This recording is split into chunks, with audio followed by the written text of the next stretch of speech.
हरीपुर के शहरियों की बहुत बड़ी तादाद ईद का दिन एंजॉय करने के लिए हरीपुर के मुख्तलिफ मकामात का रुख किए हुए हैं। क्या हरीपुर के पार्क्स और पिकनिक स्पॉट्स पर लोगों का इंतहाई ज़्यादा रश है। हरीपुर छप्पर रोड पर पहाड़ों के दामन में जगाही पार्क पर इस वक्त लोग ईद के दिन को सेलिब्रेट कर रहे हैं। इस बारे में मज़ीद जान लेते हैं आसिफ इकबाल से, जो कि पार्क में मौजूद हैं। जी बताइएगा आसिफ।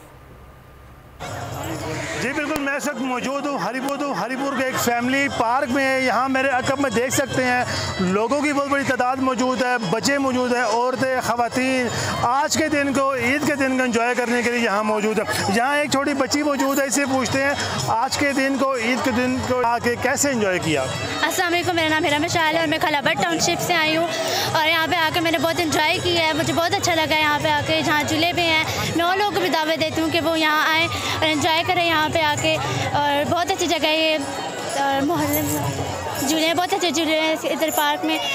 और ईद का दिन कैसा गुजरा यहाँ पे आके? बहुत अच्छा गुजरा, बहुत एंजॉय किया यहाँ पे आके मैंने। हाँ जी बिल्कुल, यहाँ लोगों की बहुत बड़ी तादाद मौजूद है। आज के दिन को हरीपुर के शहरी यहाँ इस तरह के पिकनिक स्पॉट्स में आके एंजॉय कर रहे हैं। लोग यहाँ खानपुर डैंग में, जकाई पार्क में, तरबेला झील पर और दीगर जो जहाँ हरीपुर के सियासी मुकामात हैं वहाँ मौजूद हैं। और रमज़ान मुबारक के बाद ईद के इन दिनों को ठीक हरीपुर से आपने अपडेट किया, आपका शुक्रिया। सब्सक्राइब करें और बेल दबाएं ताकि कोई खबर रह न जाए।